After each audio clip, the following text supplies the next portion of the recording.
Assalamualaikum warahmatullahi wabarakatuh. Assalamualaikum warahmatullahi wabarakatuh.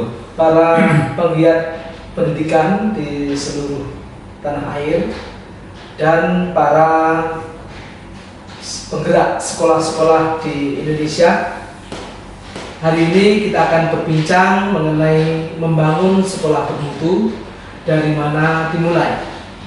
Di studio telah hadir Bapak Dr. Solihin Fanami, MPSDM.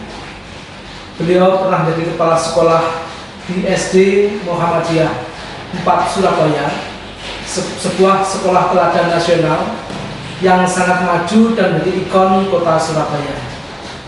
Beliau juga menjadi dosen pada beberapa perguruan tinggi di kota Surabaya. Assalamualaikum warahmatullahi wabarakatuh. Waalaikumsalam warahmatullahi wabarakatuh. Terima kasih telah bersedia hadir di podcast Bintang Official. Sebelum kita bincang-bincang banyak hal, kami ingin mengenal lebih dekat tentang Bapak. Bisa diceritakan sosok Bapak dari kecil hingga sampai sekarang, Pak?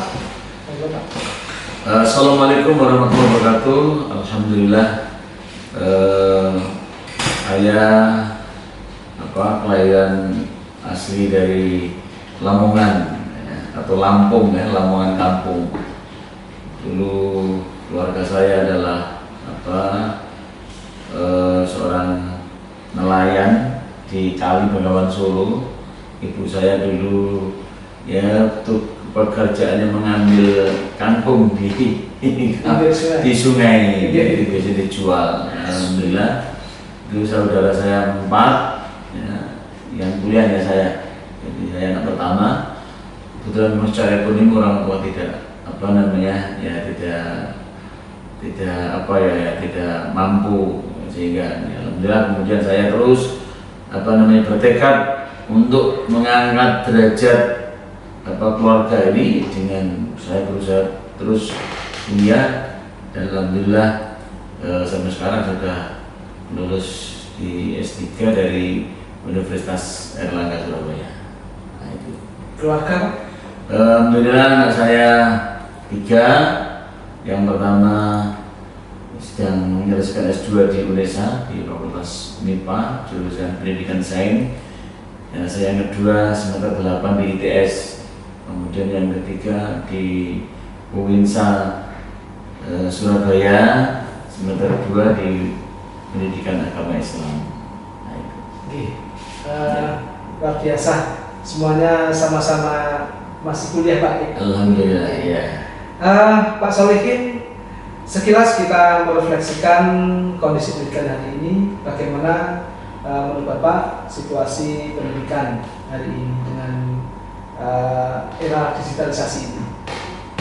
Saya melihat bahwa memang dengan adanya pandemi dan memang ada paradigma yang luar biasa, ada perubahan-perubahan yang signifikan, terutama adalah memang dalam penggunaan IT terhadap proses pembelajaran yang selama ini kita tidak mengenal ada namanya kuliah pakai Zoom, pakai Google Meet dan sebagainya.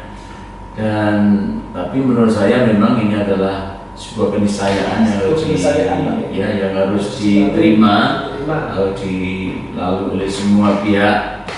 Namun memang secara ideal menurut saya memang proses pembelajaran sedemikian itu kurang maksimal, tapi dalam kondisi yang sangat terbatas menurut saya sudah luar biasa daripada anak-anak di sekolah. Tapi secara umum bahwa memang pendidikan kita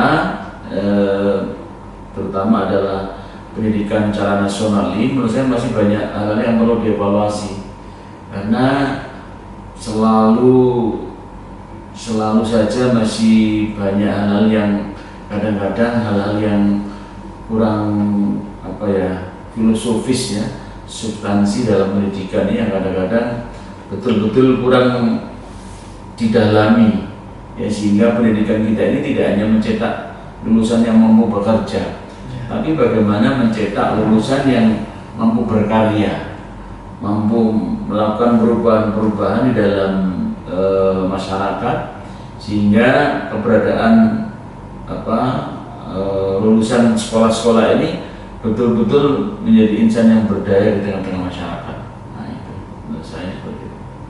Saya kalau melihat dari latar belakang Bapak, selain mengajar setiap hari bersama anak-anak, juga mengajar mahasiswa, tapi Bapak masih menyempatkan diri sebagai seorang balik Pak Nggih, karena saya lihat panjenengan juga salah ketua Majelis Tabligh Pimpinan Wilayah Muhammadiyah Jawa Timur. Pak, bisa didefinisikan Pak, sekolah maju itu menurut Bapak yang seperti apa? Jadi sebenarnya kalau menurut saya bahwa tantangan sekolah itu menurut saya ada 4 ya. Pertama, sekolah itu harus dikenal dulu oleh masyarakat ya, dikenal. Jadi problem utama ini yang sekolah kita ini harus dikenal oleh masyarakat. Mungkin tempatnya, prestasinya, keunggulannya, kemudian alumninya, nah, itu harus dikenal, kurikulumnya dan sebagainya. Yang kedua, problem sekolah itu sebenarnya diminati. Yang kedua, dikenal, diminati. Ya. Bagaimana kita membuat sekolah supaya diminati orang? Sekolah itu maju atau tidak, itu kan tergantung peminatnya. Semakin banyak peminatnya berarti sekolah itu maju. Nah, gitu. Jadi, apa yang membuat orang itu berminat sekolah di tempat kita? Nah, ini yang perlu digali. Ya, mungkin punya keunggulan-keunggulan. Sekarang misalnya kalau sekolah muslim itu sekarang lagi rame-ramenya, misalnya adanya takfid atau kelas internasional atau apa, silakan. Atau bahkan yang kadang-kadang lebih kenal dengan namanya branding school ya, sekolah ya. Jadi sekolah itu harus punya brand ya, brandnya apa seperti itu atau kelebihannya apa. Nah, itu adalah nanti diminati ya. Kemudian yang ketiga itu problem kita ini adalah sekolah itu dipilih, baru diminati kemudian dipilih. Kalau sudah dipilih oleh masyarakat berarti sekolah kita ini baik. Nah, semakin banyak yang memilih berarti sekolah ini baik. Gitu. Jadi sekolah itu kalau banyak yang memilih kita, menyekolahkan anaknya di sekolah kita berarti sekolah itu baik. Berarti dipercaya oleh masyarakat. Ya. Kemudian yang keempat ini yang paling tinggi menurut saya, yang paling bagus itu sebenarnya sekolah yang diperebutkan. Jadi kalau biasa ini sudah diperebutkan. Jadi sekolah baik sekolah yang dijadikan sebagai rebutan oleh masyarakat. Jadi problemnya tadi 4 ya, dikenal, diminati, dipilih, dan diperebutkan. Nah, mari kita berlomba-lomba menjadikan sekolah yang 4 tadi, 4 kriteria tadi, terutama adalah kriteria yang keempat, yaitu sekolah yang diperebutkan oleh masyarakat. Kalau sudah bisa diperebutkan, berarti kualitas. Orang berlomba-lomba ingin mendapatkan kesempatan menyekolahkan anaknya di situ, sehingga betul-betul menurut sekolahnya adalah berkualitas. Ini salah sederhananya seperti itu. Tapi secara umum itu kan berarti kalau sudah diperebutkan berarti ada keunggulan-keunggulan tertentu yang mungkin sesuai dengan keinginan masyarakat. Karena masyarakat ini kan sebenarnya menitipkan anaknya sekolah itu kan tidak sekedar menyekolahkan anak, tapi punya target-target tertentu ya, yang sesuai dengan kriteria orang tua kan, yang sesuai dengan cita-cita orang tua atau anak. Nah, sekolah-sekolah yang bisa menyediakan hal yang demikianlah nanti yang akan diperebutkan oleh masyarakat. Nah, seperti itu. Kemudian ini Pak, saya pernah membaca Bapak mencetuskan ide spiritual ihsan ini. Ya. Bagaimana kaitannya dengan para pendidik, dijelaskan apa itu Pak? Terus kaitannya dengan bagaimana kita mengelola para pendidik sekolah itu sehingga ide spiritual ihsan tadi bisa diterjemahkan. Terus spiritual ihsan itu sebenarnya adalah penelitian disertasi saya. Jadi mengembangkan disertasi. Jadi judul disertasi saya itu adalah mengembangkan sumber daya pendidik melalui spiritualitas ihsan. Jadi yang dimaksud dengan spiritualitas ihsan itu adalah bagaimana seorang pendidik itu tidak hanya mengandalkan kepandaian atau akal pikiran di dalam melaksanakan tugasnya sebagai seorang pendidik, tapi membekali dirinya dengan nilai-nilai spiritualitas ya, dalam kehidupannya, dalam bekerjanya. Itu landasannya adalah nilai spiritualitas. Nah, semakin bagus nilai spiritualitasnya, itu temuan saya bahwa seorang guru itu motivasi mengajar akan semakin tinggi dan hasilnya semakin bagus. Jadi semakin bagus. Nah, spiritual ihsan itu adalah berbuat yang terbaik sebenarnya, berakhlak yang terbaik, pokoknya melandasi segala sesuatunya itu dengan nilai agama, seperti misalnya keikhlasannya, kemudian membangun sebuah keyakinannya. Dan menurut saya bahwa seorang guru itu dalam bekerja, kalau menurut konsep spiritual ihsan menurut saya itu ada 5 keyakinan yang harus dimiliki. Pertama, meyakini bahwa bekerja adalah merupakan perintah dari Allah Subhanahu wa Ta'ala. Ya, karena kita ini bekerja, mengajar itu perintah.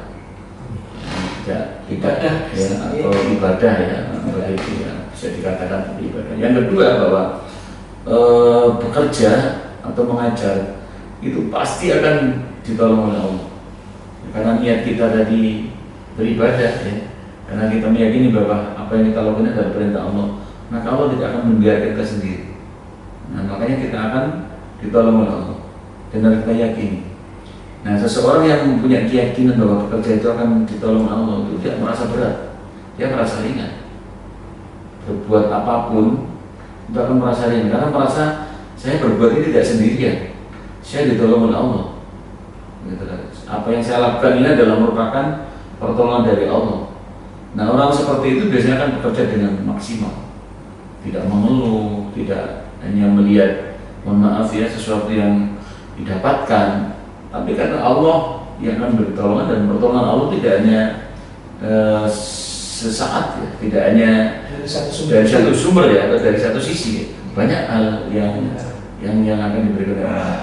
Kemudian yang ketiga adalah keyakinan yang harus dimiliki bahwa bekerja itu pasti akan dibalas oleh Allah. Jadi pasti balasan Allah itu jauh lebih sempurna dibandingkan dengan apa yang kita kerjakan. Apa yang kita kerjakan itu sangat sederhana, tapi balasan Allah itu sungguh luar biasa. Ya, kita lihat misalnya sederhananya saja, seorang guru itu walaupun mohon maaf ya, kadang-kadang gajinya itu pas-pasan, tapi kehidupannya itu banyak yang sejahtera, anaknya bisa kuliah di mana-mana. Secara matematika kadang-kadang ketemu, bisa membeli tempat tinggal yang bagus, bisa bisa beli kendaraan yang lumayan, sama ya, dengan yang lain. Iya, sama dengan yang lain. Rata-rata guru itu begitu. Nah, itu ada sebuah keyakinan dalam nilai-nilai spiritual ihsan itu, meyakini bahwa bekerja itu pasti dibalas oleh Allah. Setetes keringat pun akan dibalas oleh Allah. Wa miya'mal mithqala dzarratin khairan yarah, wa miya'mal mithqala dzarratin syarran. Nah, kalau kita meyakini bahwa segala sesuatu yang kita lakukan itu balasan dari Allah, kita nggak pernah risau. Kita mendapatkan berapa, digaji berapa, itu tidak risau. Karena balasan dari Allah itu jauh lebih banyak dan lebih sempurna. Sekedar kita mengharapkan, mohon maaf ya, imbalan dari sekolah tersebut misalnya. Sehingga kadang-kadang kita merasa capek. Kalau tidak sesuai dengan harapan kita, kadang-kadang kita merasa, maaf ya, tidak ikhlas gitu. Akhirnya kerjanya ya kerja yang minimalis. Gitu, apa yang dia dapatkan, ya itu yang akan diberikan. Nah, itu kemudian yang kelima adalah pekerja itu harus dilandasi sebuah keyakinan bahwa semua ini akan diminta pertanggungjawaban oleh Allah Subhanahu wa Ta'ala. Kita nggak bisa, walaupun jadi guru, walaupun itu akan diminta pertanggungjawaban nanti dari kiamat itu. Sebagaimana Allah berfirman, al-yawma nakhtimu ala afwahihim wa tukallimuna aydihim wa tashhadu arjuluhum bima kanu yaksibun. Kata Allah, suatu saat nanti aku akan berbicara dengan seluruh manusia, dan yang menjawab ya adalah kedua tangannya. Ya, wa tashhadu arjuluhum, yang menjadi saksi kedua kakinya, bima kanu yaksibun, terhadap apa saja yang telah dia perbuat selama hidup di dunia. Jadi kita jadi guru itu akan diminta pertanggungjawaban itu. Bagaimana kamu mengajarnya, bagaimana itu keikhlasanmu, bagaimana cara mengajarmu seperti apa, targetmu apa yang kamu ingin. Nah, itu akan diminta pertanggungjawaban Subhanahu wa Ta'ala. Nah, nilai-nilai inilah yang wajib dimiliki setiap guru, sehingga kita akan mengajar ya dengan ikhlas dan dengan tenang. Ya, kesulitan apapun dia tidak rasakan, karena merasa bahwa kesulitan bukan hanya saya yang akan menghadapi, tapi Allah yang akan ikut membantu menyelesaikan. Sehingga apa yang kita kerjakan, kita akan secara maksimal. Bahkan sebuah keyakinan yang harus dimiliki itu begini, Kalau kita mengurus orang lain, urusan kita itu akan diurus oleh Allah. Seorang guru itu begitu. Ya, kalau kita ngurus anak-anak dengan baik, murid kita dengan baik, urusan kita itu akan diselesaikan oleh Allah. Nah ini keyakinannya harus kita miliki. Jangan pernah ya kita merasa takut ya untuk mengurus orang lain. Dengan mengurus orang lain, maka urusan kita akan diurus oleh Allah Subhanahu wa taala. Wallahu fi aunil abdi maka al-abdu fi aunil akhi. Allah tidak akan menolong hambanya selama hambanya tidak mau menolong saudaranya. Nah, dia pakai ke Allah. Ya, keyakinan-keyakinan inilah yang akan menjadikan kita sebagai guru itu menjadi kuat, menjadi ada ya, spirit, menjadi ada spirit kuat. Tadi ini dari spiritualitas ihsannya di situ. Ada seperti. Dan ini yang panjenengan gunakan untuk mengelola SD Muhammadiyah 4 Surabaya. Ya. Sehingga menjadi SD Teladan Nasional. Teladan Nasional. Dan saya juga punya konsep dulu bahwa waktu saya menjadi kepala sekolah itu, saya juga punya manajemen mutmainah dulu. Jadi manajemen mutmainah, ya. Jadi manajemen itu adalah manajemen yang memanusiakan manusia sebagai manusia, layaknya manusia yang harus dimanusiakan sebagai manusia. Jadi pendidikan itu sebenarnya adalah bagaimana membuat manusia itu seperti manusia, bukan manusia seperti maaf ya mesin. Bukan kita melihat manusia itu seperti benda. Memanusiakan manusia, manusia itu dilihat secara utuh, gitu ya. Dan inilah yang harus, problem inilah yang harus kita pecahkan. Jadi pendidikan itu memanusiakan manusia sebagai manusia. Jangan sampai pendidikan tidak menjadikan manusia itu sebagai manusia. Apa ada? Misalnya kita mengeksploitasi tenaga guru-guru, karyawan tanpa mempertimbangkan perasaannya, masalahnya, problematikanya, keluarganya, itu tidak boleh.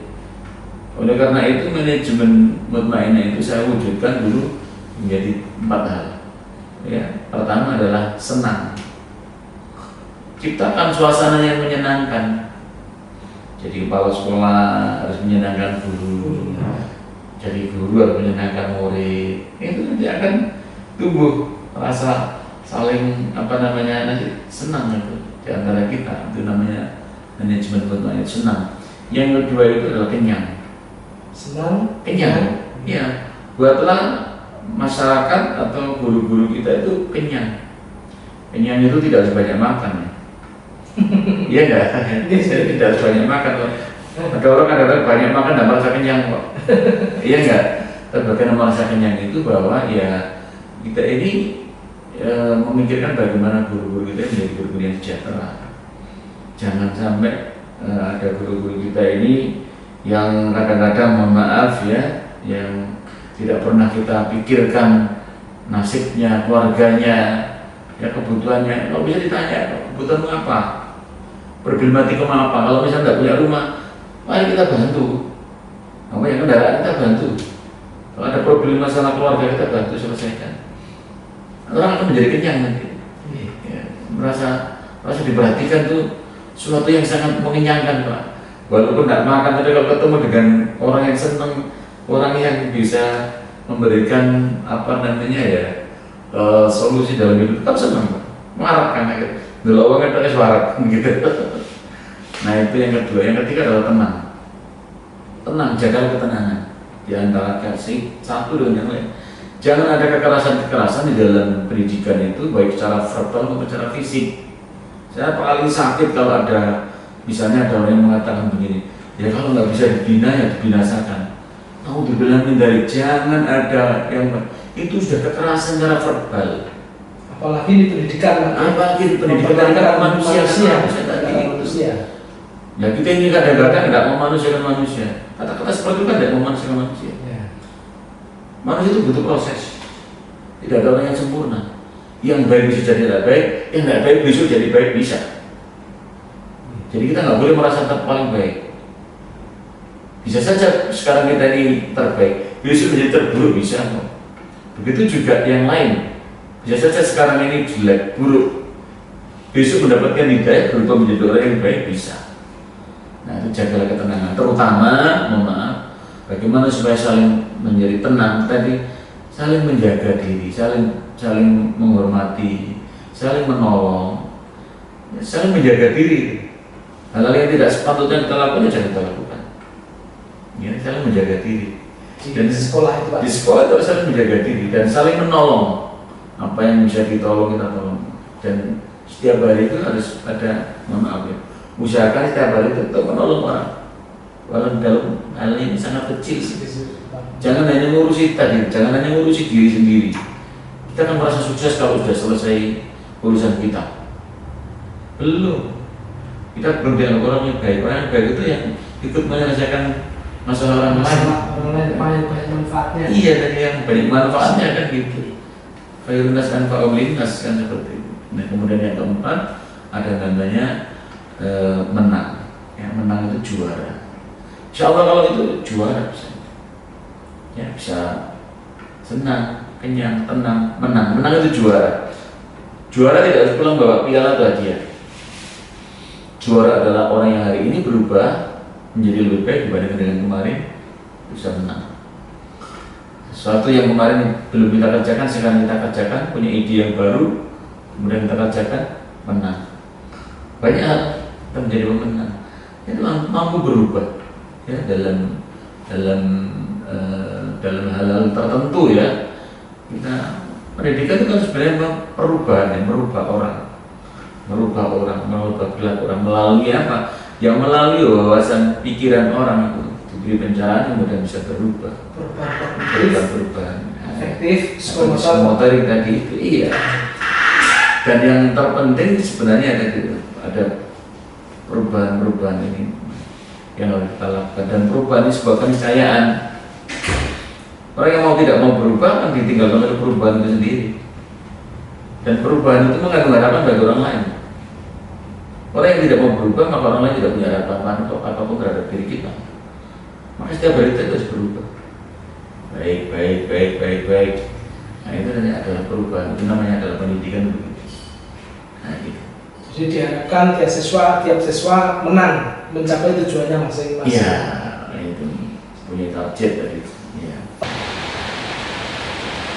Lagi Pak, saya terkesan sekali pada Pak Sodikin, meskipun Bapak saat itu menjadi kepala sekolah yang sangat maju, sekolah teladan nasional, tapi Bapak masih minta jam mengajar bersama anak-anak, masih mengajar, gitu. Istilahnya tidak hanya di manajerial. Yeah. Ada kesan khusus atau nilai khusus Pak ketika berhadapan dengan anak-anak itu yang bisa diceritakan? Jadi kepala sekolah itu kan aslinya kan guru yang mendapat tugas tambahan jadi kepala sekolah. Jadi sebenarnya kepala sekolah itu guru yang mendapat tugas tambahan sebagai kepala sekolah. Untuk menjadi pemimpin pembelajar. Iya. Jadi kan aslinya kan guru. Iya. Ya, oleh karena itu ya harus tetap ngajar. Saya dulu memang begitu, jadi minta. Ya walaupun tidak banyak ya, karena mungkin kesibukan. Tapi dengan mengajar itu ada semacam kepuasan tersendiri, bisa berinteraksi dengan anak, ya, melihat coletennya anak itu kan sebuah dinamika yang menurut saya itu luar biasa, gitu ya. Kemudian saya ini sangat senang dengan anak-anak, sangat dekat. Dan saya akan banyak menemukan sebuah konsep kan, bagaimana saya bisa memotivasi guru-guru untuk menjadi guru yang baik. Dengan mengajar itu saya akan menemukan, oh ternyata mengatasi masalah seperti ini dengan ini loh. Saya kan akan menemukan banyak masalah mengatasi misalnya, anak yang misalnya hiperaktif, anak yang sulit untuk konsentrasi, anak yang pinter, anak yang setengah, anak yang nggak pinter, itu kan akhirnya menjadi sebuah teori dalam pembelajaran. Kalau anak seperti ini harus diperlakukan seperti ini. Kemudian apalagi nanti ada problem antara anak dengan yang satu dengan yang lain, problem dengan orang tua, macam-macam. Dan itu sebagai salah satu bahan kita untuk bisa mengatasi problem yang muncul di dalam sekolah. Dan pengalaman sangat enak. Kalau jadi artinya apa? Kita nggak hanya berbicara teori, gitu. Karena ada pengalaman tadi yang kita jadikan sebagai pedoman ya. Kalau ada masalah ini loh penyelesaiannya, ini loh jadi enak. Kalau dalam bahasa hukum itu kan namanya jurisprudensi. Nah, itu jadi menyelesaikan masalah atau kasus berdasarkan cara kita menyelesaikan masalah yang telah kita hadapi tadi itu. Ya, sehingga apa? Sehingga pendekatan-pendekatannya akan sangat pas. Karena kita bisa merasakan, kan juga kita menghadapi problem yang sama. Jadi hanya berbicara teori, tapi tataran pragmatisnya juga akan kena. Selain cara teori pasti ya, tapi cara pragmatis kadang-kadang lebih mengena seperti itu. Karena tidak hanya teori yang bisa kita jadikan sebagai bahan untuk menyelesaikan masalah atau problem tadi. Nah, seperti itu. Terima kasih Pak. Demikian para Bapak Kepala Sekolah, Bapak Ibu Kepala Sekolah, para pendidik, para penggerak di sekolah, semua stakeholder, perbincangan kita dengan Bapak Dr. Solihin, MPSDM, Ketua Majelis Taklim PPWN Jawa Timur, sekaligus mantan Kepala Sekolah SD Muhammadiyah 4 Surabaya, Sekolah Teladan Nasional. Pak, terima kasih kehadirannya. Mudah-mudahan inspirasi Bapak menjadi amal Bapak. Amin. Semoga tetap sehat, Pak. Saya juga terima kasih beri kesempatan untuk berbagi pengalaman di sini. Terima kasih semuanya. Assalamualaikum warahmatullahi wabarakatuh. Waalaikumsalam warahmatullahi wabarakatuh.